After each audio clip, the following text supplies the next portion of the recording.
L'apôtre Paul revient à plusieurs reprises sur le devoir qu'il y a pour le croyant à examiner les choses du domaine spirituel. Celui qui est spirituel juge, examine toutes choses, ou d'après l'original recherche et décide de toutes choses. 1 Corinthiens 2,15. Le croyant spirituel doit faire appel à son jugement qui est alors une faculté renouvelée puisqu'il est un homme spirituel. Et cet examen spirituel, ce jugement, peuvent s'exercer même à l'endroit des choses de l'Esprit de Dieu. 1 Corinthiens 2, 14, 15.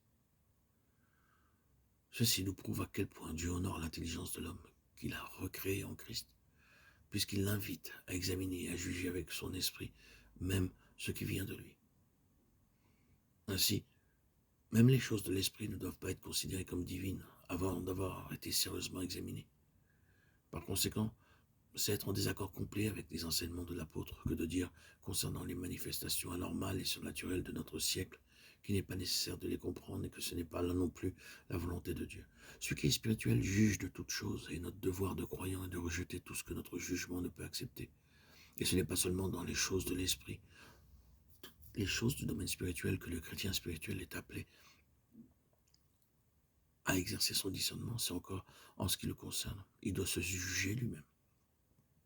Car si nous nous jugions nous-mêmes, et le mot grec implique un très sérieux examen, nous n'aurions pas besoin que le Seigneur nous reprenne et mette en lumière les choses que nous n'avons pas su discerner.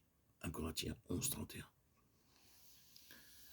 Frères, ne soyez pas des enfants en intelligence, mais soyez des enfants à l'égard de la malice, et pour ce qui est de l'intelligence, soyez des hommes faits, des hommes ayant atteint leur parfait développement.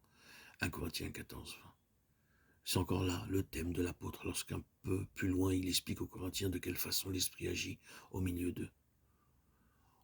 Pour ce qui est de l'intelligence, le croyant doit atteindre un parfait développement, c'est-à-dire pouvoir examiner, faire la preuve, prouver, démontrer, examiner et éprouver toutes choses. 2 Timothée 4.2, 1 Thessaloniciens 5.21.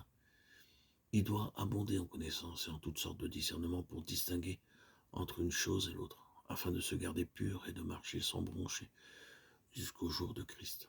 Philippiens 1.10. Pour nous conformer aux directions de la parole de Dieu, nous devons donc peser, examiner, analyser tout ce que nous croyons, les expressions dont nous servons, nos points de vue et nos théories, avec le désir sincère de connaître la vérité. Sachons aussi recevoir toute critique, juste ou injuste, avec humilité, et nous assurer si oui ou non, quoi que ce soit la justifie, en apparence ou réellement. Ne négligeons pas enfin de nous tenir au courant de ce qui se passe dans l'Église, d'étudier les faits d'expérience ou que nous les trouvions, que nous en ayons de la joie ou de la tristesse, de telle sorte que cela serve à notre instruction et à notre équipement de serviteurs de Dieu. Car la connaissance de la vérité est le facteur de la victoire dans la lutte que nous avons à soutenir contre les esprits de mensonges, serviteurs de Satan.